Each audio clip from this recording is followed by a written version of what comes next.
Working out. Okay. So I wake up at like 4:45 in the morning to go to the gym at 5. Oh, my man. Put that work in, Cam. Why?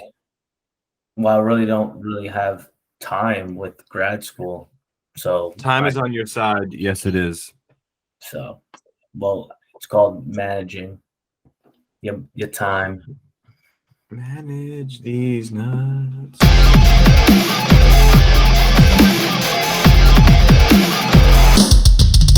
Divisional round on the Always Sunday Football Podcast. I'm Dave. I'm joined as I am every week by Jonny. What up, John? What up, what up? And Anthony, how you doing? What's going on? Oh, we're just eliminating some teams from the NFL playoffs. Get them fucking guys out. Moving on with the divisional round 4 matchups. We'll get to them in a minute, but I think the best way to go about this is, obviously we'll take a look at our parlays, and then we'll just take a look at each of the games that was played, just talk about it really briefly before we go ahead and talk about spreads for the divisional round. So speaking of parlays, I was feeling pretty good about my Moneyline Madness this week. I had a really solid feeling going into Monday night, going into the Tampa Bay Dallas game. Fortunately, that one did not turn out, and we'll break down the games. We're just going to go over the picks right now. I was hoping for the Tampa Bay money line to be my third and final winner. Unfortunately, it didn't turn out that way. I was correct on the Jags money line. I was correct on the Giants money line. Buccaneers money line was a loser. I went 2 out of 3. John went, John went 1 out of 2 with a push. He had the Bengals -7, and the Bengals won by exactly 7 on a dramatic play at the end of the game. We'll get into that. He had the Giants +3. That was a winner. And he had Tampa on the money line, same as me. And he was disgusted and dismayed on Monday night, more than likely, same as me. Anthony, how'd you do on your 3-pick parlay? I was the same as you, where I was going into Monday. Two down, Bucks money line to go. Tom Brady didn't do it for me. He failed. Yeah, so the Buccaneers let us all down. Okay. Yeah, I had the Miami Bills over and the Seahawks game over, and they both went over. Fucking the game for San Fran Seahawks was 42. San Fran scored 41. So it was. Yeah, and even I think somebody said that they thought that San Fran might get close to that on their own. Maybe both of you guys did. But since we were talking about Tampa Bay the most, and that was the most recent game on Monday, let's just get into that one right away. We were all expecting the Buccaneers to play much better at home in this game than they did. Unfortunately, they played extremely badly and lost to the Cowboys 31-14. Now, this game was over quickly. Like, even though the score, the Dallas was only up 6-0 in the first quarter, it could have been 60-0 at that point. They were up 18-0 at halftime. It may as well have been 80-0 because Tampa looked like hell. Tom Brady looked completely just washed. He was disgusting. And Tampa Bay just got absolutely smoked. 31-14 doesn't even represent how lopsided this game was. The story of the night, however, the Dallas kicker missing extra point after extra point after extra point after extra point. Jonny, you're in Tampa Bay. I was texting you that you had to do something. I was like, John, do something. Do something. Like, he's like, it'll take me 2 hours to get to the stadium. I was like, get in the car. Go there. Do something. So, John, jump in here. What was your breakdown on Dallas, Tampa Bay? Yeah, I'm going to start off with that red zone turnover. Brady hasn't thrown a red zone turnover in, it was like 2 years. It was like a ridiculous stat.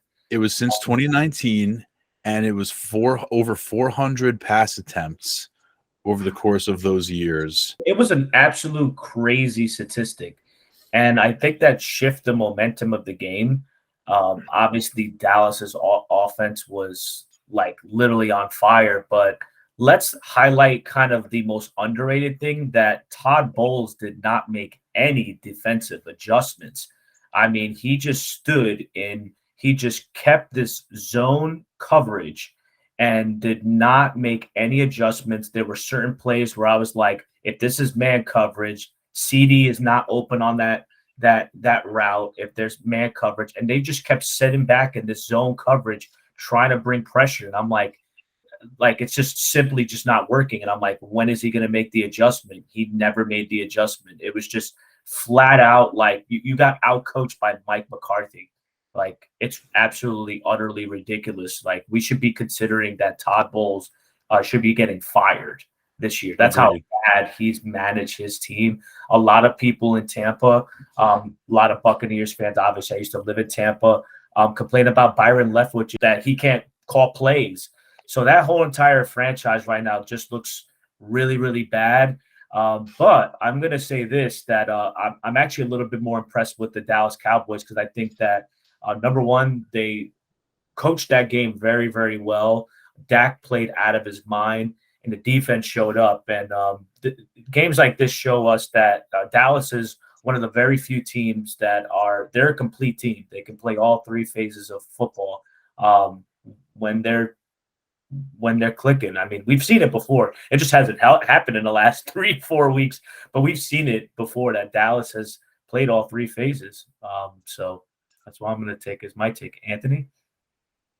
Fuck Dallas, John. All three phases. You want to weigh in on the third phase of the game in this one?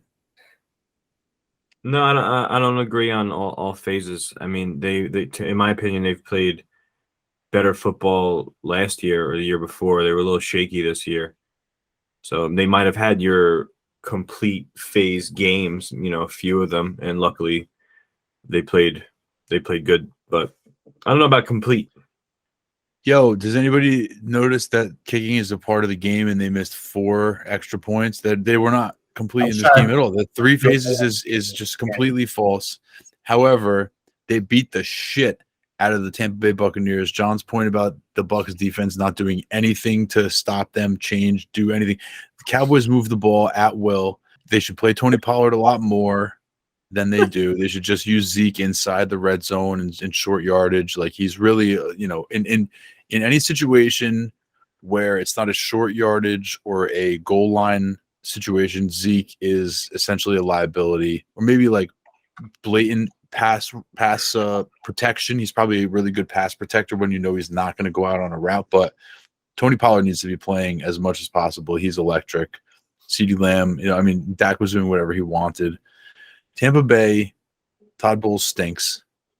We know that as Jet fans. We saw Todd Bowles. He's a really great defensive coordinator. Terrible, terrible, terrible head coach. They need to blow it up. Tom Brady probably is gone from there. They're going to need to, figure it all out down in Tampa Bay. Dallas moves on, and they get to face San Francisco next round. So let's go back to that San Francisco game, which was the first playoff game. And this one was like easy as we were going into it last week. San Francisco 49ers, no problem, right? Well, as that game started, Geno Smith said, problem. And then in the second half, he became, retro Geno and played like he played on the New York Jets. And that's exactly what happened. The 49ers, absolutely in the first half. Brock Purdy was awful. Yes, it was like Purdy and Geno. They traded places. Geno was good in the first half, and Purdy stunk. And then they came out of the locker rooms, and it was like Geno had never seen a football before, and Brock Purdy was fucking Joe Montana. It was like Space Jams, where like took all the talent away from Geno Smith. Yeah, exactly. And DK had a great DK had a great game. Geno had a great first half. But the what do you call it? The coach turned back into a pumpkin. The midnight struck on Geno's wonderful season. I think that Seattle should sign him to a deal, give him for like sure. 3 years or something like that, 3-year deal. He's earned that. I agree. I totally agree. And on the other side, as John mentioned, Purdy was just lost in the first half of that game, and he did come out of the locker room in the second half and ended up having over 300 yards passing, multiple touchdowns. He was really, really good in the second half. The 49ers are a machine. They had a slow start. They ended up with 41 points in this game, just completely annihilated Seattle. And they are going to be very scary for the remainder of the playoffs. Anthony, what did you have on this one? No, I agree. They're one of the complete teams that I would say. They like that defense is a problem, and Seattle only had enough juice to make it, almost had not even half the game, almost half the game, and that's the thing is you're going to be able to compete with these people. They're going to pound it down your throat, and you're going to have to stop them and also attack. And I don't think many teams can do that. So this is going to be next week should be fun. The Dallas San Fran will be a nice interesting matchup, as well as a couple other ones. It was nice that a few of these games where we thought it was going to be a complete blowout, they at least they made it interesting. Yeah, even this one, which was I think the biggest blowout, like score wise, or one of the biggest blowouts. I mean, the biggest blowout was the Cowboys game because it was 31-14, but it really wasn't nearly that close. The Cowboys annihilated Tampa Bay in that game. It was never, ever, ever close. But the Niners beat the shit out of the Seahawks. However, the Seahawks were winning for the first part of this game. And everybody was looking at each other like, oh my God, like Purdy, the wheels fell off completely. And, the magic is gone. The run is over. They're going to lose. This is crazy. And then they just kind of straightened it out again. I think I texted you guys. There must have been a hell of a locker room speech in that game. They came out, man, and they were like a totally different team. They just went over to the Seahawks and they were just like, broke their entire team in two pieces, threw them on the ground, and were like, what's next? And then you said that Tampa Bay needs that exact same locker room speech. Oh my good. Well, here's the thing. I think that's not true. I think I said that later that day in the Jacksonville Chargers game, because if you remember, the Chargers jumped out to a 27-0 lead on the Jaguars. Now talk about two halves. Your boy Trevor Lawrence, John. Talk about Trevor Lawrence, how he had 4 interceptions and they were down 27-0. And then this dude is just like, whatever, bruh. I'm gonna just like go out there and win the game, bruh. Dude, you see that epic wave? I'm just gonna throw it to like every guy and just give like totally every dude a touchdown. It's gonna be awesome. John, what did you think of the game, bro? Well, number one, it was not looking pretty. It was really, really not looking pretty. And give it to Trevor Lawrence for not losing his confidence and really just sticking with the game plan and trusting this coaching staff. We cannot talk about Doug Peterson and the job he's done in the first year with Trevor Lawrence. And you just saw in the second half his confidence building. But we could talk about the Jaguars, and we all know that they have a really bright future ahead of them. But let's talk about the LA Chargers. And this week, they fired their OC, Joe Lombardi, and their quarterbacks coach. Lombardi, for the record, stinks. Yeah, however, that also signals, before you go on, John, that Brandon Staley most likely will stay around. Go ahead. Yes. So my question more is, I thought this team was a little bit more talented than Jacksonville. That's the reason why I thought when they came out to a 27-0 lead, I was like, well, I'm not really surprised because they're supposed to be better than the Jaguars. And I totally put my foot in my mouth because I've been saying all year, and you're absolutely right. This is one that I should have been like, man, Brandon Staley somehow, some way is going to fuck it up. And I think that the decision on keeping Brandon Staley is the reason why this team is never going to get back to the divisional round. the LA Chargers are going to be the new Dallas Cowboys, where they just have this crazy talented team. They're gonna get to the playoffs somehow, and somehow Brandon Staley's gonna fuck it up. That's exactly what this team is gonna be. They're gonna be an underachieving team, and keeping Brandon Staley's just gonna keep this franchise and Justin Herbert out of the, they're gonna be in the playoffs and out for years to come if they keep this up. Justin It's Herbert funny. to San Fran. Nah, he's not going anywhere. It's funny that John said they're the new Dallas Cowboys because I'm 10 years older, and I think a lot of people might sort of look at the new Chargers as the old Chargers because this is Marty Schottenheimer Chargers, where they would just go to the playoffs year after year. This is the Phillip Rivers Chargers, where they'd go to the playoffs year after year and lose. This is the Chargers. This is the Chargers chargering. Like, people have been like, the Chargers are going to charger. This is the Chargers chargering. Anthony, what did you think of this game when you were watching? I was very upset because I love me some Chargers. Okay, I'm heavily invested in my people over on that side of the field over there. We're no longer. Well, you're no longer invested. That's a good point. Former. I will still be invested. Stop it. I'm invested in so many ways. Playoff things, so many ways. Are they your Anyway. AFC team? Well, I Who's mean, your like that I would hope for. Yeah, I wish they would go. Yeah. But No, anyway, I mean, just in general, like you're a Giants fan, but you're allowed to have like an AFC team that you root for because the Giants aren't in the AFC. So would they be the AFC team that you root for? I mean, I guess recently, as of recently, Go ahead. because Anyway, I love me Herbert, man. That was my guy. That was my dude. I was like, yeah, no, I hear you. But anyway, I think the problem with that Man crush, dude, like, we can go surfing. There's Go surfing with me.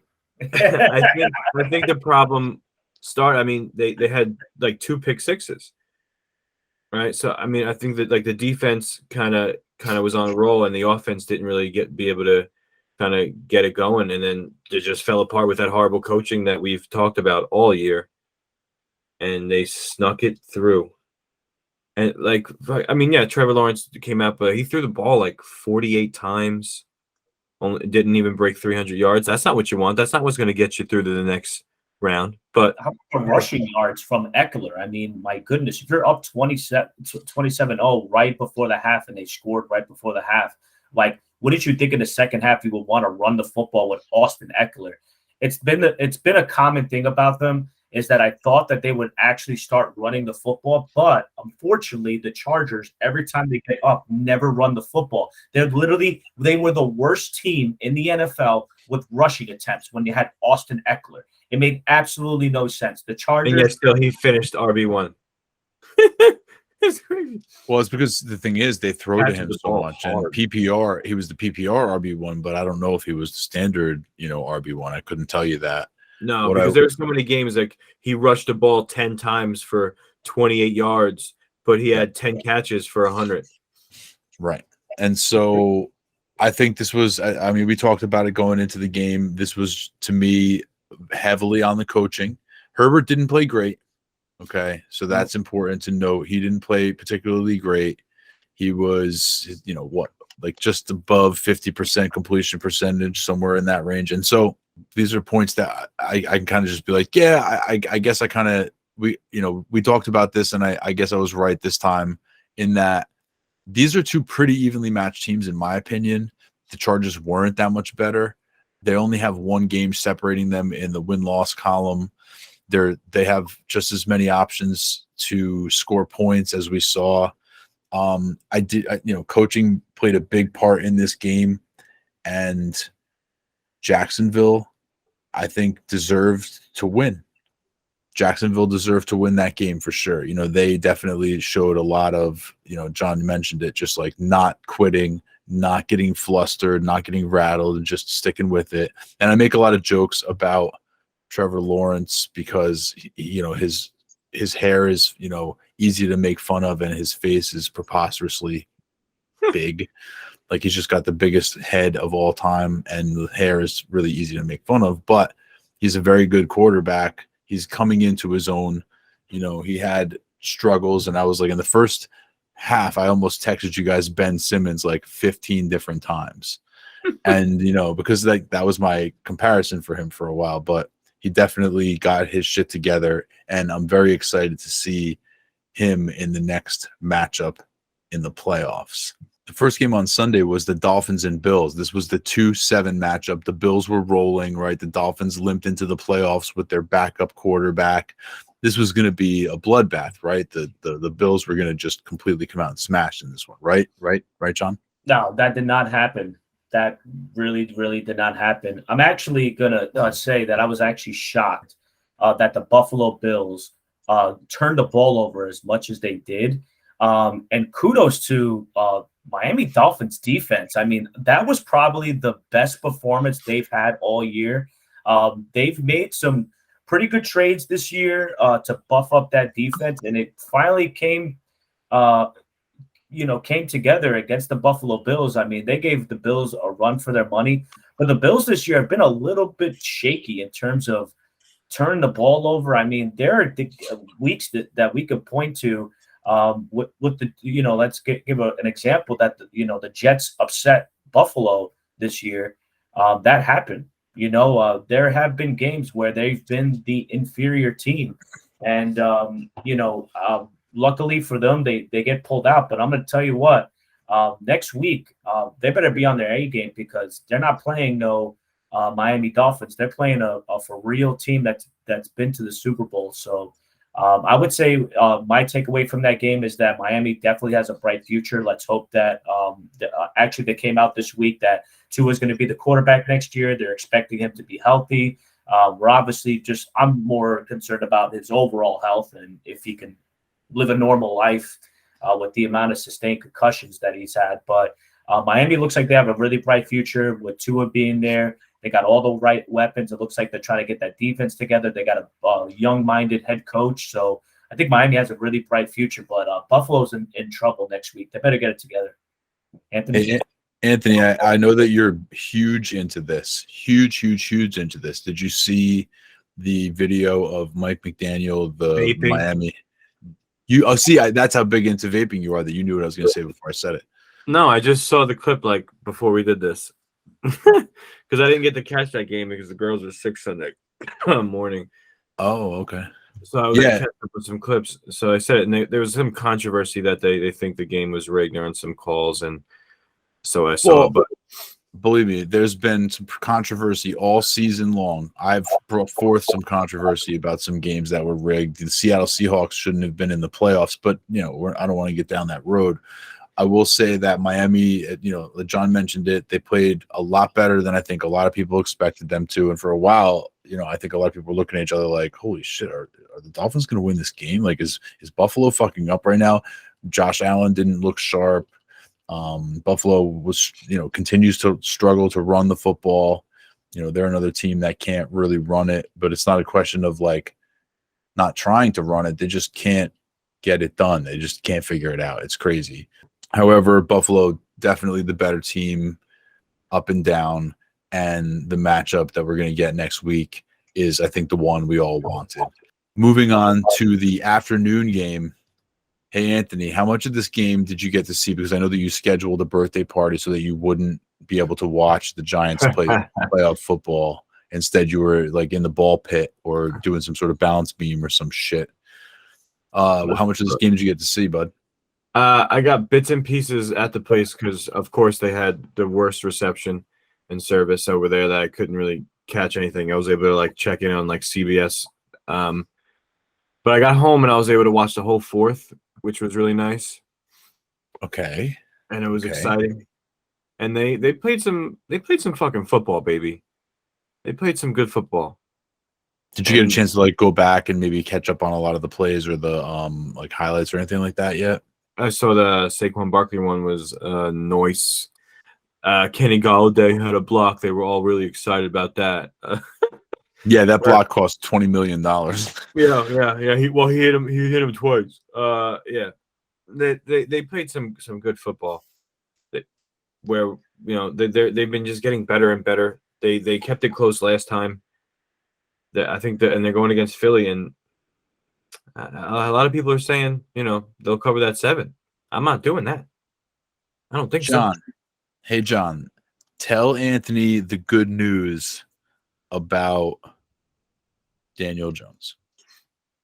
Yeah, Danny Dimes is let's Danny Dollars. let's call it how it is. He's a good quarterback. Let's Go ahead. call it is. Tell Anthony the good news, because this is the story that he really needs to hear, because if he hasn't heard this, if this wasn't the headline of what Anthony said, which it wasn't, then he needs to know the real headline of this game. And John, go ahead. Daniel Jones is for real, dude. I mean, Daniel Jones led, over 300 yards passing, 2 TDs, rushed for 48 yards, average of 4.6 yards. I mean, Danny Dimes. 78. He rushed for 78 yards. 78 yards. He set a record. Danny Dimes, in my opinion, and I'm just going to break it down real quick and just passing and how this team played. Daniel Jones deserves a contract from the New York Giants, a long-term deal. Number 2, Saquon Barkley, he was a great factor in there. Definitely 2 good TDs, but we'll see what the future holds with them. But Danny Dimes using these receivers. Isaiah Hodgins. 8 receptions, 105 yards in a playoff game against, the Vikings. Amazing. Darius Slayton, no slouch, had a great game. But let's talk about that Giants defense. That Giants defense absolutely gave the Vikings a really hard time. And the Vikings have a decent offense. They shut down Justin Jefferson. They slowed up Dalvin Cook. And in my opinion, the Giants defense is probably the highlight. I would say it's Danny Dimes and that Giants defense, in my opinion. And I think, Anthony, you are underestimating how well the Giants played that game. It was a very evenly matched match game. And the Vikings didn't turn the ball over, and the Giants still figured out a way how to, keep the defense alive and get stops when they need. The Giants are an up-and-coming team, man. So you should be feeling good about your Giants, especially against the Eagles going up. I know that the Eagles are obviously a more superior team, but you should be feeling good about next week for sure. I feel fucking great, John. Okay, you should be feeling good about this week. Let's all just take a deep breath here. Next week is a completely different animal. Okay, the Vikings are not the Eagles. Let's just slow down. But here's what I will say off the back of that: even if they do lose to the Eagles, which is fully expected, they're the lowest. They're the lower seed. The lowest seed, I think, remaining in the playoffs, if I'm not mistaken. They're supposed to lose to the Eagles, and I don't think anybody would be tremendously surprised if they do. If they do lose to the Eagles, this is the game. This one is the game that reminds me the most of when in 2009 the Jets surprised everyone and went to the AFC Championship game. And a Jet fan really felt like we had something special. And then when they made that run of the playoffs, they're like, holy shit, we have something even more special than I think we realized. Because that defense was, next level good. It was like, holy God, this is championship defense, and this offense with the offensive line, everything seemed to be lining up perfectly. And so I was like, holy shit. So I know that after they lost in the AFC Championship game, I actually went back and I rewatched some of the playoff games just to take it all in again and be like, wow, I might not see this again, so let me just really enjoy it. I'm serious, because you don't know if you're ever going to see that thing again, especially as a Jets fan. Luckily, they went back to the playoffs the following year and then never again. But you got 2 seasons worth of that, where the second season you could actually sit there and enjoy it while it was happening and be like, wow, this is really happening. Where the first season you were just like, oh my God, oh my fucking God, oh God, wow, oh my God. I say all that to say this. You're going to get a chance to go back and watch this game and be like, wow, we really have something good going here. Even if they lose next week and even if they lose badly, I recommend checking this one out, because as John mentioned, Daniel Jones is legit. I think he's got a 5-year deal coming his way, maybe 6, depending on how Daboll really believes in him behind closed doors. He played great. He was the best quarterback on the weekend. He was better than Dak. He was better than everybody, and he made all the difference in that game. He was running at will. He was the Vikings could not get the Giants off the field, because no matter what happened, he was either precise with his passes or he was just running at will. And John did bring it up. The defense played great. They harassed Kirk Cousins. They made him bad Kirk Cousins. Justin Jefferson was a complete non-factor. Kayvon Thibodeau is a game wrecker. He's another one who needs to be deserved. He came in He's to the be back end of the season. mentioned. Yeah, he got healthy. He came in. He was their first round pick last year, if I'm not mistaken, right? Yep. And right, and he's every bit that player that they drafted him to be. So between Jones and Thibodeau, the Giants are, they're the team nobody wants to play, but I think the Eagles are the team in the NFC most equipped. Well, maybe. I mean, the Giants aren't better than the Niners or the Eagles. So you can't feel bad if they don't make it past this next round. You just got to feel great that they made it to this next round because nobody even expected them in the playoffs. And you get one more week. So Anthony, what do you got planned for next week? Anything going on next week? Any special occasions? Grandma's What for the game? You mean? No, I mean like for your kids, like play dates or anything like that, where you're gonna have to watch on your phone again. No. No, dude. Fucking set. We're gonna be watching on my new TV. Oh, baby. Sunday night, Ravens-Bengals. This game was the closest game of the weekend. And we've had a couple close games. We had a 1-point game. This game was closer than that game was. Okay. And the Ravens fans can be like, we were so close. They couldn't have been any closer. Very end of that game, it was the craziest play that I've seen in a long time. Did you guys watch this one? Yes, I did. Why did they use Brent Hundley when they had J.K. Dobbins, Gus Edwards? They could have done a million different things, but why use Hundley to freaking do that QB sneak and jump over? It just was a really bad play call. And you got to go under, not over. You got to go under. If you're Huntley, you got to go under. Just never understood that. I mean, and that's the reason why he's a backup quarterback. I mean, it was a really close game. He actually played a pretty decent game. Very impressive. He's a backup who acquitted himself nicely. Yeah, absolutely.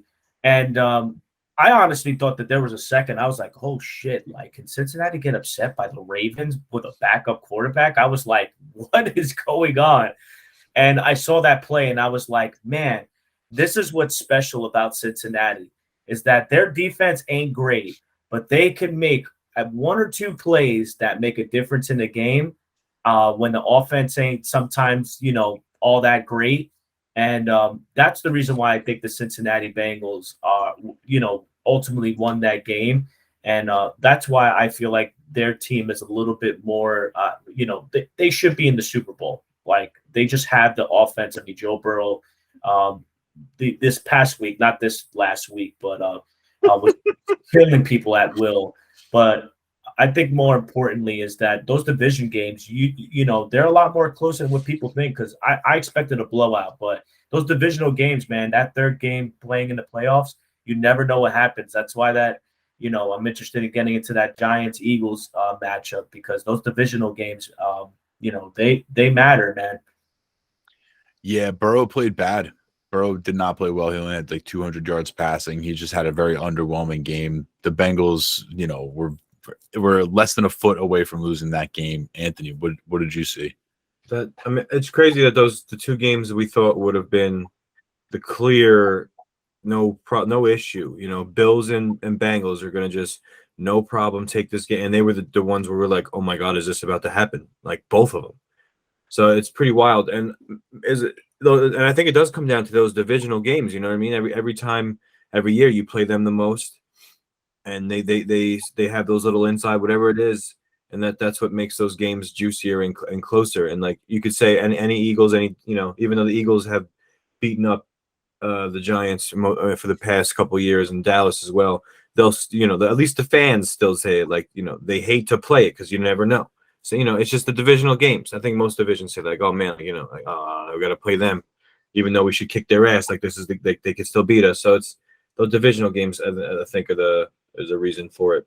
There's a saying that says it's hard to beat a team 3 times, but statistically that's not accurate. It's actually pretty easy.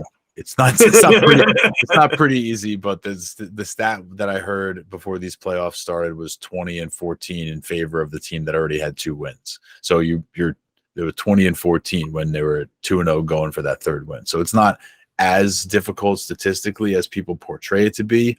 However, I think that each individual, to your guys' point, each individual division game takes on like a very unique life of its own, where it's hard to reference the two games prior as far as what you can expect in that game. So yeah, there is that factor. Also probably those 3 games are probably like much closer than most other ones, maybe. You know what I mean? It's like and also I just think it's a matter of like a lot of times there's a certain degree of like teams within your division, you sort of formulate your roster so that you're prepared to beat them and play well against them. So they're very well equipped. And the Ravens almost won this game. You know, they had every opportunity. They could have won it, and it was really just that ball got punched out at like the 1 foot line, landed in the Cincinnati Bengals player's hands, Sam Hubbard, and dude just lumbered all the way down for the score. I mean, it was just like the craziest freak play, super exciting, and the Bengals lucked out and won this game. You know, I mean, they played well enough to lose this one. They played well enough to lose. I think it's rigged because they wanted us to get our game.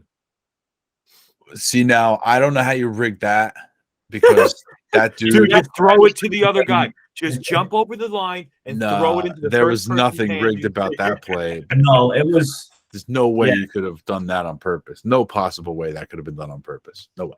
If anything, they would have had him go underneath and fumble it backwards underneath where nobody could see it. You know what I mean? There's no way that happened. There's no way. No, I'm sorry. No way. Bengals moving on.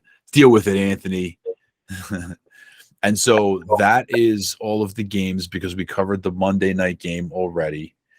And so with that, we have ourselves a divisional playoff bracket matchup, something, schedule, slate. Shut up. Before we move on to the divisional round, I just have one question for each of you. What was the most surprising thing this weekend for you from all the games, whether it was a player performance, a team performance? What was the most surprising thing? The Giants, Danny Dimes situation. Because you just found out about it now. No, I knew about it. What do you mean? I didn't hear that the guy broke records and shit. I didn't know. I didn't read up any of the stats. I'm going to say that I'm most impressed by the Jacksonville Jaguars. I really thought that being down 27-0, I really thought the game was over. I was like, oh, man, like this is really not looking good right now. Right. I was like, man, I'm going to continue watching my father. You'll get him next year, guys. Yeah. My father-in-law was texting me. He was all upset, pissed off. I had my two other buddies text me, and they're like, fucking Jaguars. They do this every year, blah, blah, blah, blah, blah. Or when we make it to the playoffs, like this would always happen to us. So, being negative, I was like, I'm just going to continue watching the game. And then they scored in a half. I was like, okay. And then when they scored the field goal in the third quarter, and I was like, and I noticed they weren't pushing the ball up the field, I was like, oh, boy. I'm like, is this offense stalled? And I just started noticing that the Jaguars just started moving the ball. And, like, the same thing that was working in the first half, they made the adjustments in the second half. And I was like, oh, shit, we have a game. And little by little, just, like, you start seeing the turn of the game. And I was just so shocked that the Chargers did not score any points in the fourth quarter. It was just ridiculous. Like, all they needed to do was score, like, a field goal or something. It was terrible. John. Brandon Staley, that's your boy. That's your boy. You're not going to be able to wash that one off. The biggest surprise to me was there's no way that I ever could have expected Tom Brady to play that bad. I mean, the Bucks got destroyed. They got embarrassed, and Tom Brady got embarrassed out there. He played bad. I don't care what he can routes this and drops that. No, he played bad. Tom Brady to the Niners. No, Brock Purdy's doing a fine job. Tom Brady is no Brock Purdy. Don't you dare. Don't you dare. Saturday on Purdy's name. Yeah, exactly. Exactly. Don't you dare besmirch Brock Purdy's good name. Tom Brady's an old, used up, washed out bum. Saturday, divisional round, 4:30. We got ourselves two young future star NFL faces of the league, young, virile quarterbacks at home, the Kansas City Chiefs and Patrick Mahomes, and the visiting team, the bro of all bros, Trevor Lawrence. For this game, the Jags are getting 8.5. With the over on is 53. And I'm going to because the Jags played the way they played, and the Chargers defense is much better than the Chiefs defense. I'm going to take the Jags getting that 8.5, and I'll take the over. Chiefs win this game, but I think 8.5 is just too much with the way they played, and also how bad the Chiefs defense is. Yeah, I'm going to take the points with Kansas City. In case you don't remember, the first half, the Chargers scored 27 points. You don't think the Kansas City Chiefs can't do that? John, 14 of those was the defense. So, with that being said, it's Patrick Mahomes. He's been there before versus a guy that's his first time being there. Yes, they're a great coaching staff, but I just think the Chiefs this game are just going to straight out they're just more of an elite team. Give me the points with Kansas City, and I'm actually going to go with the under in this game. Interesting. You just went above and beyond the opposite of me, John. It's fine. Just for the record, there was no pick sixes in that game. There were interceptions, but they were not returned for touchdowns.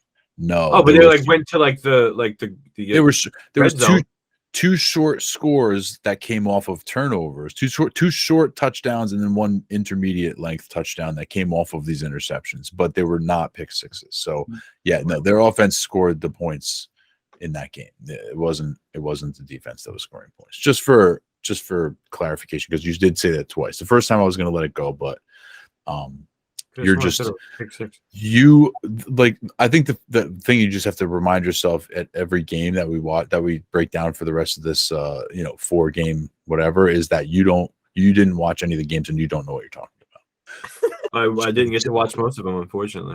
I want to. Well, that's what happens when you schedule arts and crafts. I want to bet on the Jaguars getting the 8.5. I do. I really do. But I'm not going to do that. I have to bet on the Chiefs here because I think that John does have a point. The Chiefs offense is capable of putting up a lot more points. I don't think they're going to stall out. Their coaches, you can't even be just mentioned in the same sentence as Brandon Staley.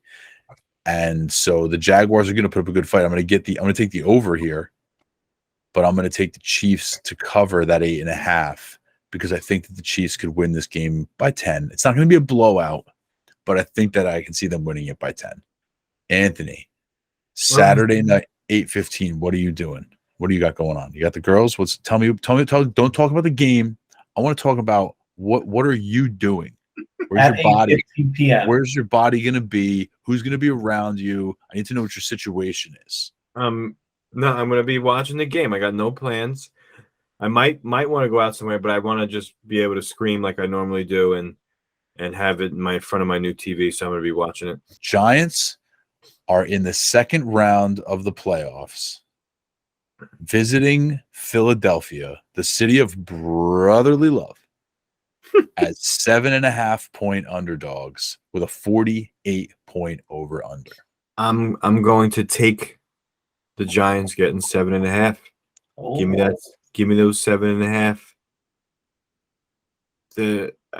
Say what you say. They are. Eagles should for sure win this game, and if they do, it's not going to be more than a touchdown. This is the whole. Say everything you say. They saw each other 3 times. They did, and the first time they wiped the fucking floor with us. Okay, It was they scored more than double what we did. Let me ask you this question: when was the last time these two teams faced each other? The January 9. What week of the season? Last week of the season. It's 2 weeks ago. So the starters didn't face each other in that game, right? Because the Giants sat most of their team, right? Yeah, but the Philly played a lot of theirs. The starters didn't face each other, is what I said. Hurts played, didn't Jalen Hurts play? John, do you hear what I'm saying? Am I muted? Did the Eagles starters play against the Giants starters? No, they didn't. So this is not even technically their third time seeing each other. First of all, they saw each other. Second, no, they didn't. And second of all, the first time they played was so far ago in the season that these Giants are not even those Giants anymore, right? Because like the receiving core is probably completely different. The Giants are definitely not that same team. Jalen Hurts didn't look sharp in that last game of the season at all. Okay, they won the game. They did a fine job winning the game because they're just better, and the Giants literally played nobody. I'm going to take the Giants covering the 7.5 also. I will take the over in this game. Yes. I think the Eagles are going to win it, but I think it's going to be closer than 7.5. So there you go. I agree. Yeah, I'm actually going to take the Eagles with the points. I think that extra week of rest is going to do Jalen Hurts some wonders. And the Eagles are just flat out a better team. I'm just sorry to say that they're just straight up, flat out a better team. Another team that's really complete, arguably the best team in the NFC. This is an easy one for me. I'm taking the points with Philly, and I am going to go with the under in this game. I have a feeling that the Giants are going to have a hard time scoring some points in this game because the Philly defense is for real. So is the Giants defense, right? The Giants Thibodeau wasn't around that first game. The Giants have not even reached their final form. So let's not get, again, settle down. Let's be real here. Sunday, Anthony will wake up just crushed, or he will never have gone to sleep. That's what's going to happen.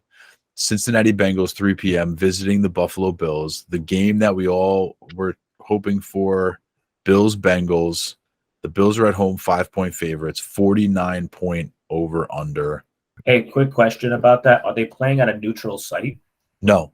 And that's a really good question because the Bills and the Chiefs, if they meet in the AFC Championship game, will play in Atlanta at a neutral site because the Bills didn't have enough games so that the percentage is screwed up so that they actually couldn't win the first seed, but they had a chance at the first seed.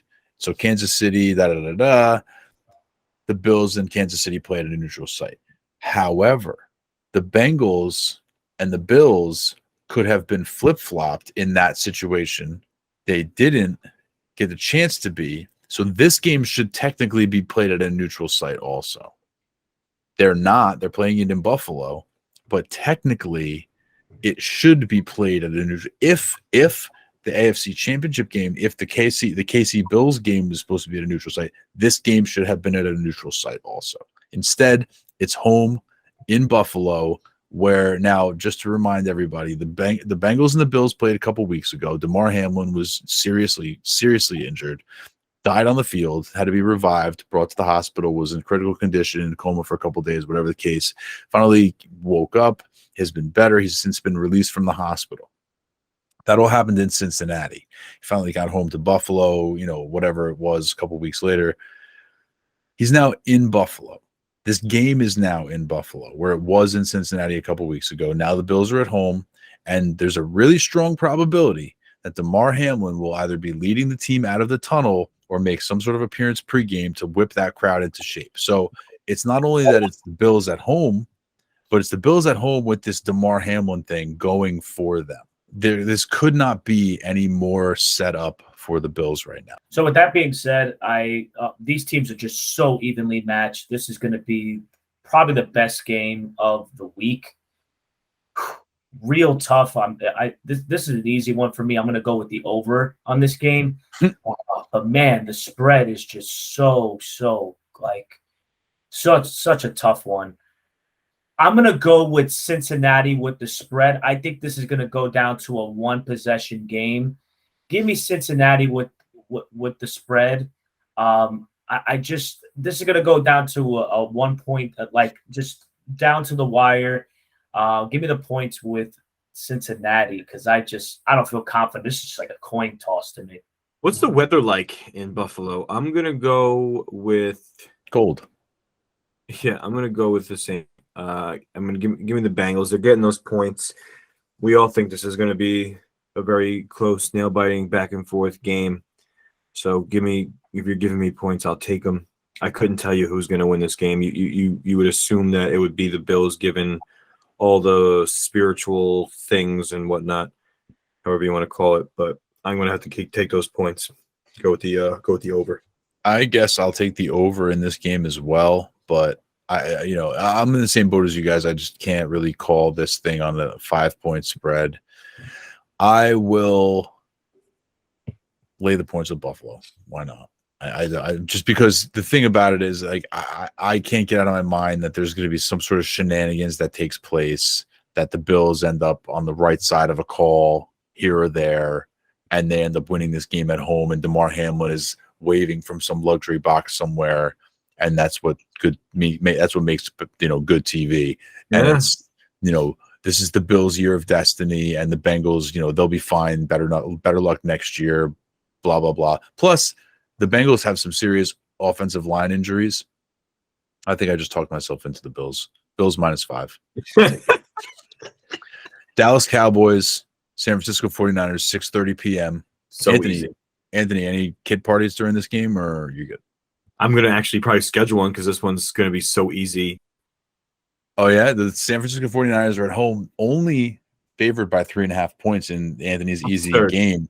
It's absurd. It should be a bigger, larger number. Okay, and 46 over-under. What's the spread? What should it be? Spread should be, excuse me, spread should be around that 7.5 mark, if you ask me. Okay. And if it was, I'd still take San Fran and the over. Ooh, this is gonna be a tough one, man. Well, it's not, John. It's fucking simple. Well, I'm gonna. So my thing I'm a little bit weary about is Brock Purdy played a bad half against a bad defense. That's what I'm a little bit concerned about. And the 49ers over the last couple of weeks have not faced very good defenses. The Dallas defense is pretty good. So I don't think that the 49ers are going to be, like doing what they want against the Dallas defense all game. They're going to have their moments. They have a great offense, great coaching staff. Kyle Shanahan will figure out a way to put points up on the board. But Dallas defense is no slack. And also the 49ers defense and this Dallas offense, I mean, obviously Dallas the last couple weeks was not looking good, but Dak looked great last week. Dak has really got something to prove here. So I'm actually going to go with Dallas with the points. I think this game is a lot closer than what people think.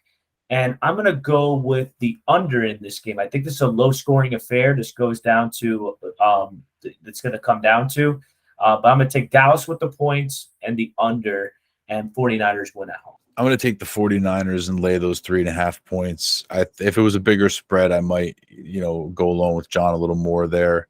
But I think that the Niners are arguably the best team in the playoffs right now, in the whole playoffs, AFC or NFC. They might just be that good. And Brock Purdy, yeah, he had a rough first half, but he turned it around and straightened himself out. That was his first half of his first playoff game ever in his 6th start in the NFL. So, I'm not going to say, he was, bad. I'm going to say the moment was fucking big. It was a huge moment for him. It took him a little while to settle down, which he did. He's got the best team in the NFL around him. And, I'll lay 3.5 points with those 49ers. My 3-pick parlay, speaking of that, will be the Niners laying the points, the Giants taking the points, and the Jacksonville Jaguars taking the points for a +595, a modest +595.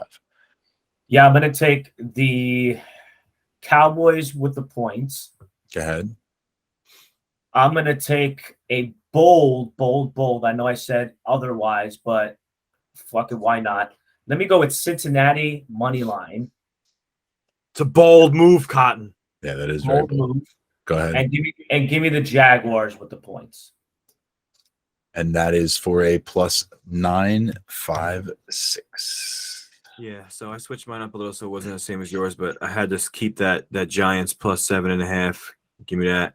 I'll take the over in the Jags Chiefs game, and I'll take for sure the Niners laying that 3.5.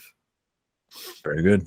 Very good. Love it. Now, the DK 3-man contest. Now, this one I actually swapped myself out of a victory here. I cost myself a victory. In third place was Anthony. Anthony had a 136.64. We all had pretty decent lineups. Well, Anthony had a pretty decent lineup. Okay, Daniel Jones, great game. Zay Jones, great game. And a couple other really solid players, but unfortunately took a 0 for the Giants defense, 136.64. In second place, 158.54 was me. I had Daniel Jones and Zay Jones as well.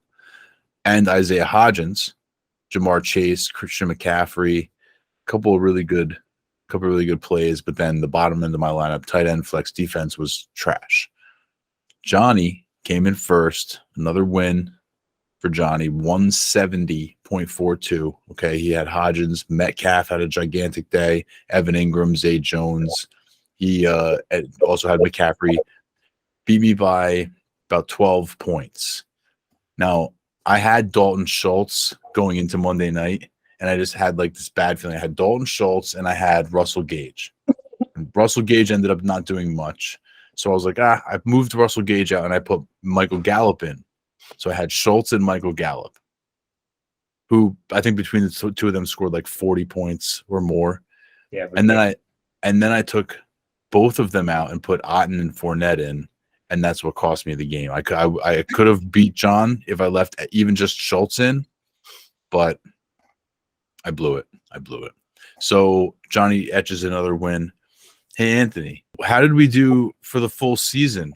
What's the breakdown? What did you find out? What's your research say? Well, this is my fourth win, and we all know that. Actually, John, it's not. I have it all here, sir. It's on this paper that's there it is. Do tell. So I went down via episodes. So we have it. The only way to properly do it is on tape, guys. Okay. So obviously you start off with episode 2. Yes. And then you go into the first wild card episode. So do mind that would be 18 total dubs you can get, right? But on Thanksgiving, we did a doubler. So for 19 DK regular season matchups. And postseason. No, I just did regular season. Oh, okay. Never mind. Go ahead. Because this is the first postseason we talked about. We just fair enough. So yeah, there's no way to add that in now. No, it's too late for that. We can't count that right now because I only did up to, so we can add it in, but let's just not talk about that because it's not on the paper. I don't want to derail you, bud. Please don't. So week 1, Dave. Week 2, 3, 4, I won. Okay. Week 5, Dave. Week 6, me. Week 7, 8, Dave. Week 9, me. Week 10, Johnny boy. Week 12, myself. Week 13, John didn't submit. So it was the double contest. Dave won and I won. The week 13, Dave. Week 14, 15, 6. Yeah. And then the next 3 is myself, and then the last 2 weeks, Dave was the second to last week. John was the last week, for a total of John with 2 regular season. This one makes his 3rd total. I thought it was 3 also. So when John said 4, he was trying to steal a win. But I wasn't going to say anything. Go ahead. Dave with 7 and myself with 10. Ooh, nice. So congratulations. Only if we had money going on in this pool. Well, we still have 3 more weeks until the season is over. So I could still tie it up. in the Super Bowl, there's only 2 teams playing. Right. So I think the Super Bowl DFS lineup should be a showdown, not a classic. Agreed, 100%. Okay. So we'll do a classic for the divisional round, a classic for the conference championships, because you have 4 teams playing there. 100% showdown. And then we'll do for the Super Bowl will be a showdown. Oh yeah. Hopefully, who's gonna pick the right captain, huh? Yeah. Well, I mean, again, I have to win. If I don't win next week, then I can't tie it up because I'm 3 behind right now. So it's really like the drama comes down to next week. So it's still like max players. Every week is a playoff game. Every week is Anthony's chance to clinch it. So there it is. I'm clinching so hard. What? Yeah, I'm not surprised by that. And so let's take a look as the final statistics that we break apart for this episode. The world wants to know what is going on in the NFL Fantasy Playoff Invitational 2023. Well, I'll tell you what's going on. So we have 8 competitors, 8 lineups. Danny Mac has 3 of them. I have 2 of them. And then Anthony and Johnny each have 1, and Lori has 1 as well. In first place with 184.14 is Anthony. In second place is my second lineup, 182.57. Third place, Danny Mac, 181.17. Now, those are the 3 lineups that are over 180 points. Then we have Lori at 167.8, Johnny at 165.6, and then my other lineup at 162.9.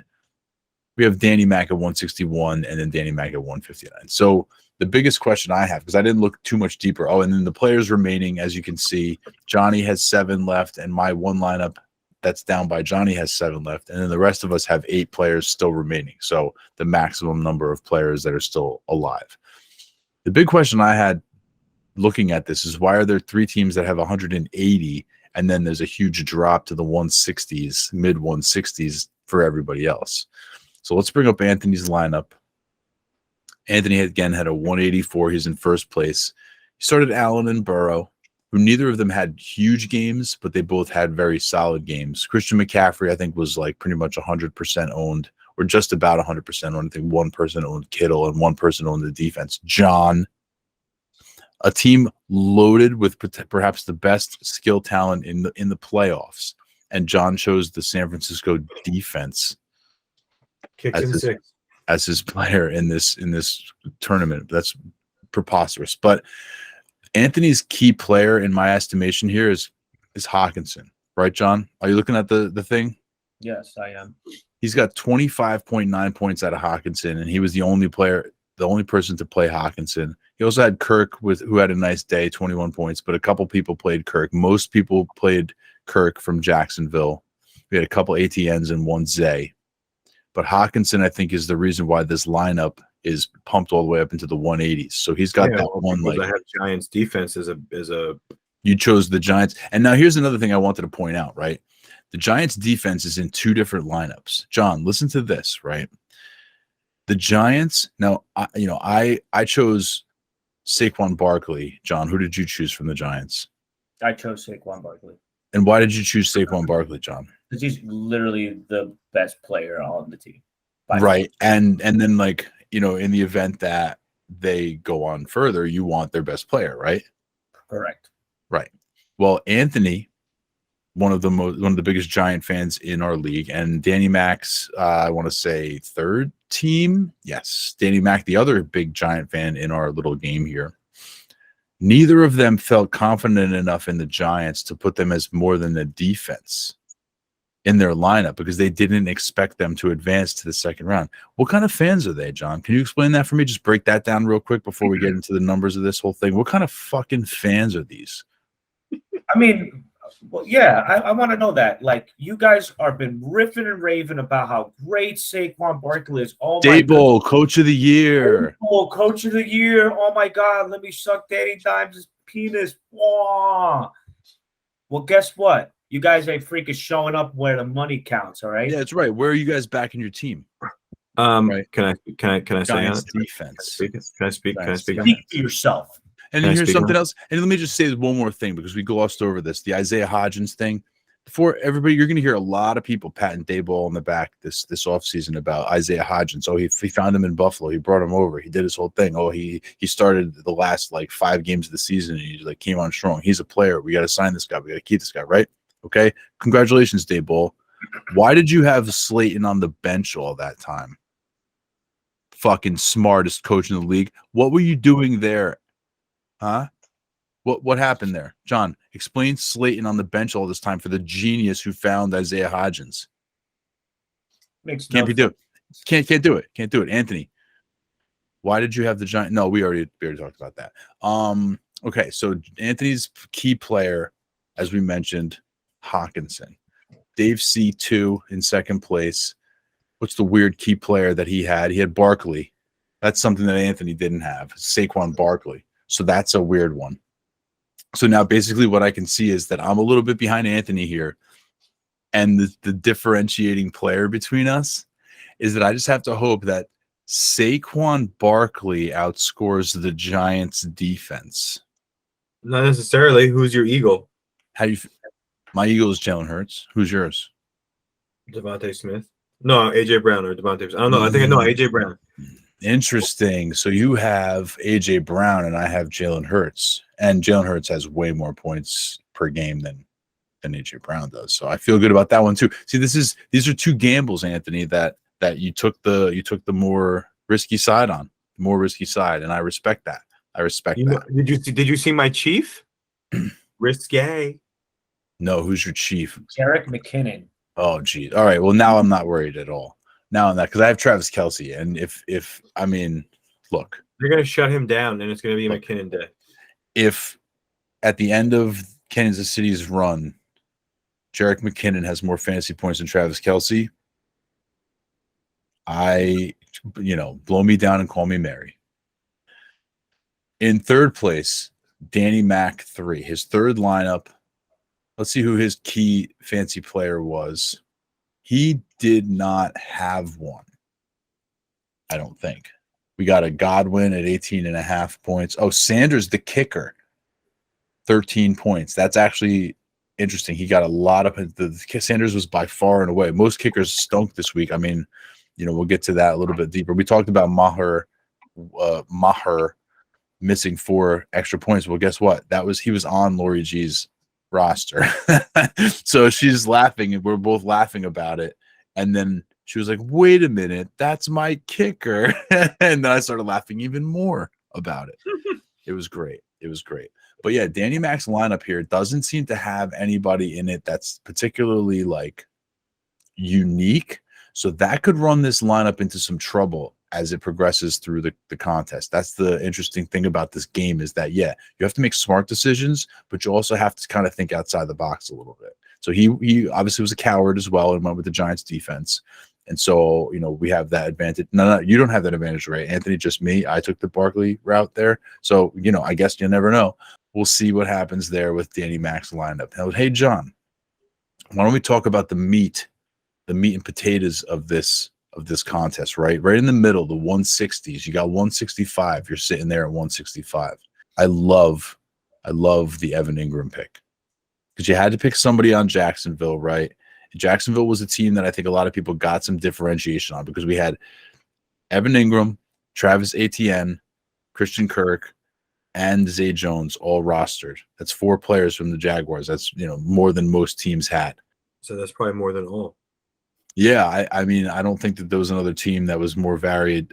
Philly had 3. I know that for sure. But other than that, I mean, the Giants had 2 because a lot of people took Saquon Barkley, but then there was a few people who took the Giants defense. I was surprised by that, but it did happen. Yeah, it did happen. Also, the 49ers defense was rostered more times than Deebo Samuel, Brandon Ayuk put together. So anyway, John, this lineup is really, really cool because it's unique in that you have the Evan Ingram play and you still have all the key components or most of the key components from the other teams. You have the AJ Brown move just like Anthony's lineup does, but you're going to gain ground on him in the Saquon Barkley department. And then obviously you have your Ingram versus Kirk there, which is quite nice. And now the interesting one that I wanted to talk about from this, we'll just talk about one more lineup, is Lori's lineup, because she hands this thing to me, and I play these postseason games straight up and down. I don't care what lineup somebody, as long as it's a valid lineup and the players are playing, you're in, and I'm not going to say anything to you. So she hands me this lineup, and the first thing I see on it is Purdy, and I'm like, oh boy, because we watched a lot of San Francisco football because I had Christian McCaffrey and so on and so forth. And plus, they're just fun to watch. And if you're going to have a game on TV, you may as well have San Francisco on, right? If there's not any very good games, San Francisco is at least a good team to watch. Anyway, I see Brock Purdy, and I'm like, okay, it's not the craziest thing in the world. And I actually told her the Michael Crabtree story, Anthony. I was like, yeah, Anthony, because it's classic. In this contest years ago during the Kaepernick season, the magical run, Anthony rostered Michael Crabtree. He was the only person in a contest of 20-plus people or whatever it was. And we all were like, Crabtree, and he ended up winning it because Crabtree and the Niners went on that run to the Super Bowl that year. So I'm thinking, hey, Purdy, whatever. It turns out Purdy went bananas, and I believe he was the top scoring player in fantasy this week. Correct. 37.88 points in our league. If you look down the lineup, okay, you can. We talked about Maher as the Dallas kicker, which was, that was just a blind guess, because when you pick kickers, you're just like, okay, what team haven't I chosen yet? Let's just get a kicker, right? I ended up with Tucker. Wish I had picked Miami's kicker, but don't we all, right? But the best part of her lineup, I was screaming. It was hilarious because I'm going down and I'm going down and I'm going down. I get to the flex and the defense. And from Jacksonville, her Jacksonville player was Fred Taylor. What? Fred Taylor from like fucking 2000? Fragile Freddy. Her Jacksonville player was Fragile Freddy. I was like, Fred Taylor. So I started like laughing because first of all, it was funny, and I realized right away she must have just like Googled Jacksonville players and she just saw, but it was hilarious because I hadn't thought of Fred Taylor's name in years. But like we used to talk about Fred Taylor all the time. Fragile Freddy, especially when playing Madden and stuff.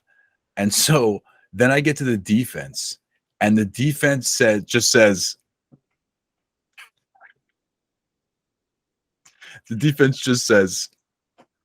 Richard Sherman.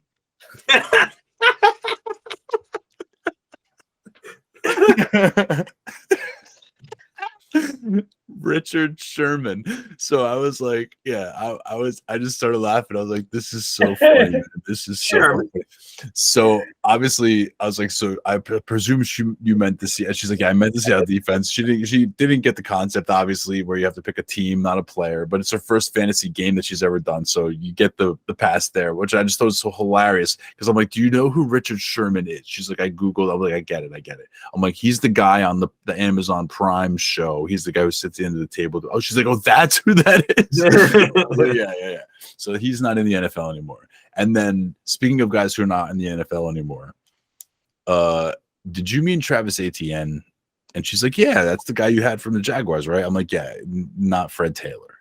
Yeah, and I had to like tell her who Fred Taylor was. So I just figured I'd bring that up because I thought that was fucking so funny. I saw Purdy and I'm like, this is so funny. Like, this is for sure the craziest player in this entire thing. And then I get to Fred Taylor and Richard Sherman. But hey, look, Purdy made it through to the next round. ATN, aka Fred Taylor, made it through to the next round. And Maher, for better or for worse, made it through to the next round. And it would be very poetic for him to have to sink like 350 yarders in this game against San Francisco. You know what I mean? So it should be interesting. And of course, she decided to go with Barkley from the Giants.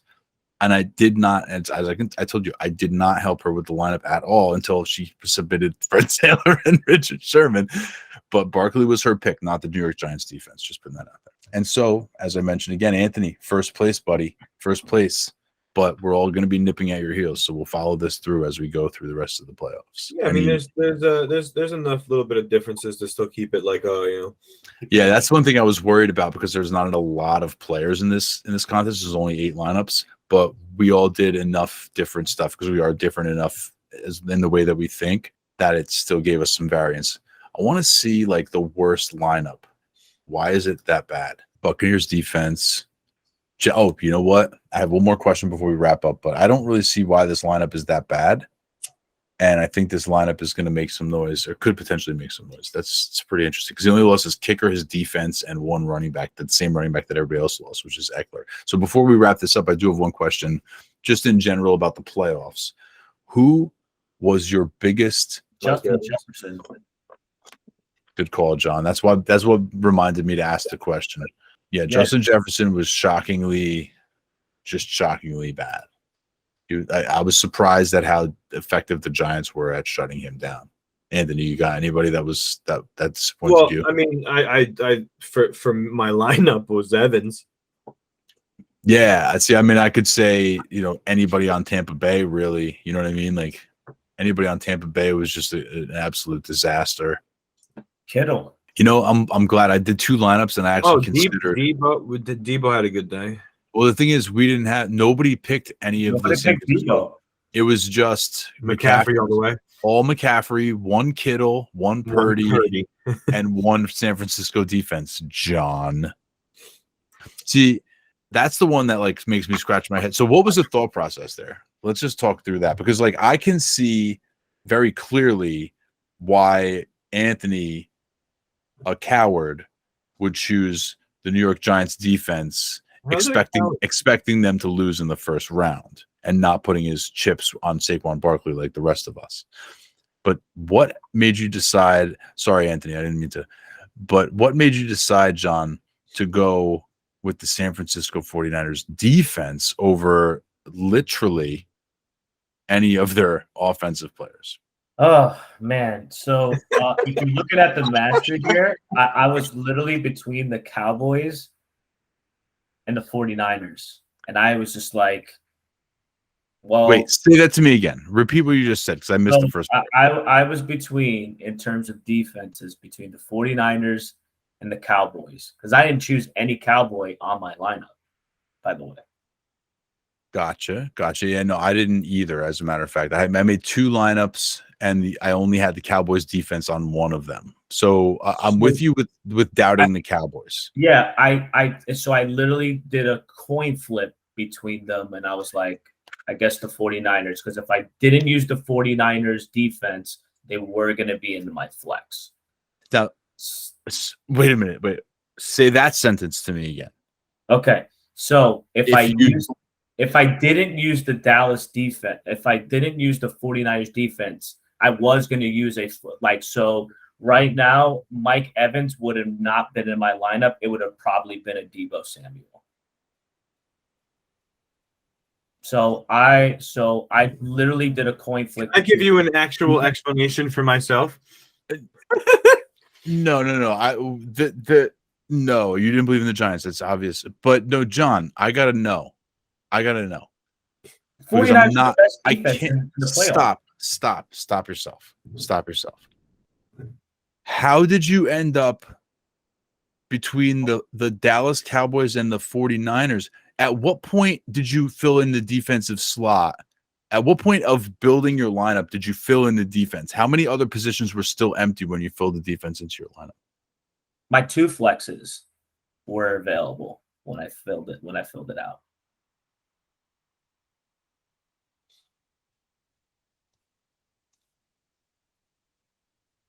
Say that sentence to me again. So if you're looking at my lineup, I had Mahomes, Burrow, decent. I had my running back. Saquon, running back. Obviously, and anybody who has half a brain would have. Yeah, I got you with Barkley. Duh. All right. So, all right. Then I chose Eckler because obviously Eckler. Then I thought Justin Jefferson's going to be absolutely bonkers. Everybody had Jefferson. Yeah. Except one person had Cook. Then I had AJ Brown. No, I had Hawkinson. Hawkinson. No, I'm sorry. Good call. No, that's fair. Yeah. I had AJ Brown. I filled that in. And then actually, I'm sorry. I did not have my third wide receiver. And I was like, let me skip that. I got Evan Ingram. And then I didn't know what to put for my flex. So I was like, okay, defense. Who are the best defenses in the playoffs? The 49ers and the Cowboys. And I decided to choose the 49ers. That's what happened. I love you, John. Never change. I'm not going to tell him. I don't want to ruin the surprise. Okay. Yeah. All right. I'm back. That was something. Anthony, what do you have to say for yourself, bud? Go ahead. Go ahead. No, I got nothing. I don't want to say anything. I know. I See, have my again, reasons. hey, look, we all have our reasons.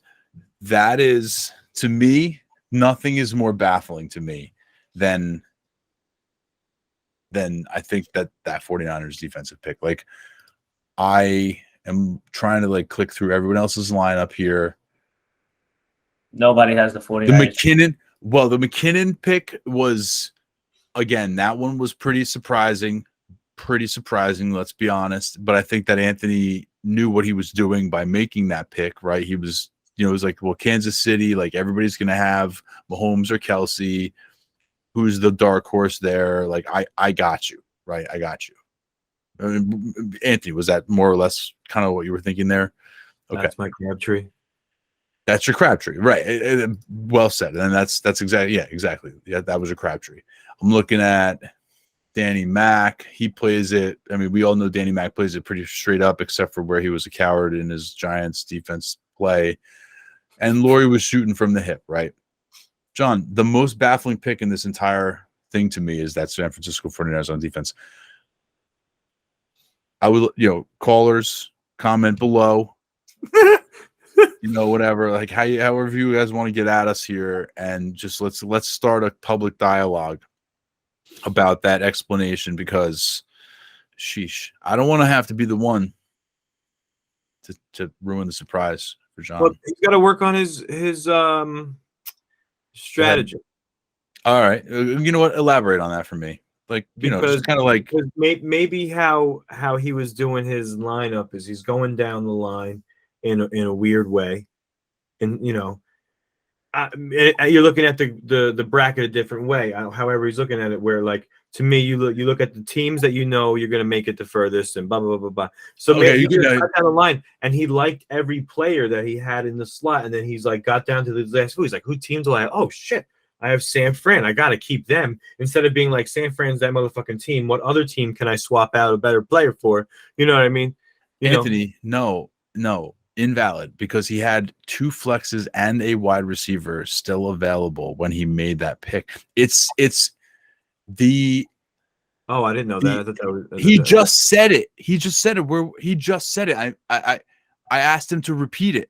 Yes. And he said it twice. Yes. He had initially this man that we've been talking football with all season long, trusting like a normal person, think just like nothing is wrong. Like nothing is wrong the whole time. Bets on Brandon Staley in the wild card round, and then turns around and, with a wide receiver and 2 flexes still open to pick from, decides, let me fill in my defense real quick. Who are the best defenses? This is John. There's going to be studies done, papers done on you. There's going to be a college course for credit.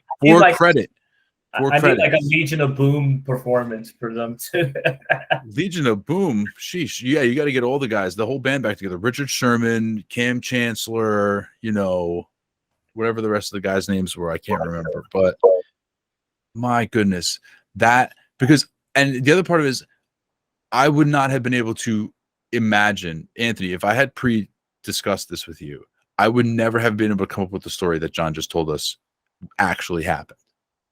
I never would have been able to make that up as a joke. Because the Ingram pick is so fucking savvy. And then like stuff like, because he made like super duper blatant, like Diggs, for example. Like, duh, right? If you're not playing Allen, you're playing Diggs. If you're not playing Kelsey, you're playing Mahomes, right? So he decided to go Mahomes, and then, okay, who's going to be my tight end? Savvy, Ingram, whatever. Barkley. If you're going to play a giant, who are you going to play? Barkley, obviously. But the Niners thing,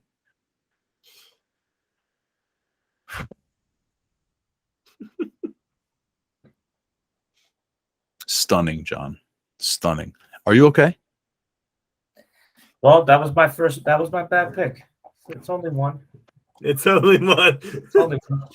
Yeah, it's unfortunate, John. That is a costly one, but hey, live and learn. I took a coin flip. If I could John, go John, you don't coin flip. John, That's not. Yeah, that doesn't make it better. Because no.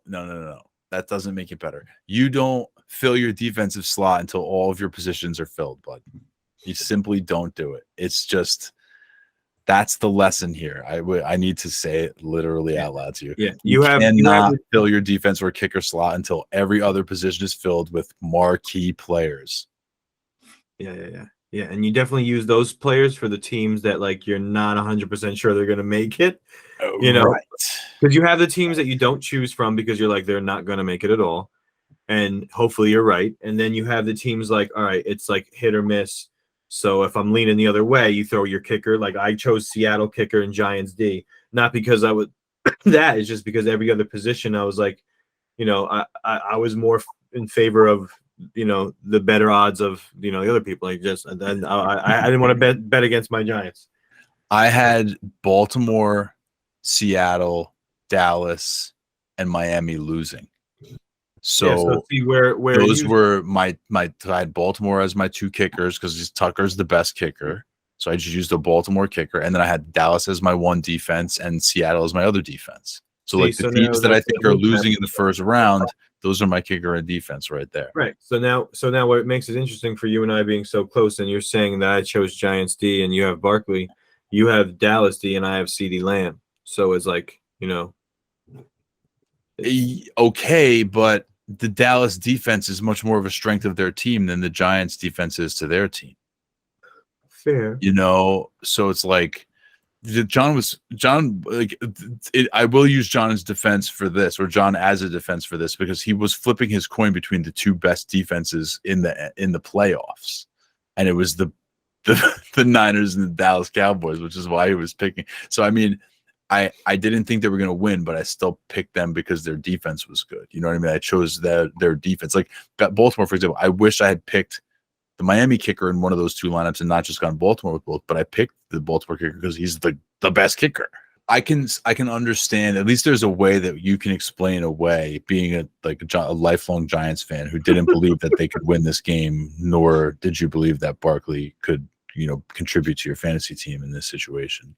It's just because you're just not a real, and like John, on the same weekend that he schedules a birthday party during the game, like, and he's expecting us to believe that this is some sort of like real fan that we're dealing with here.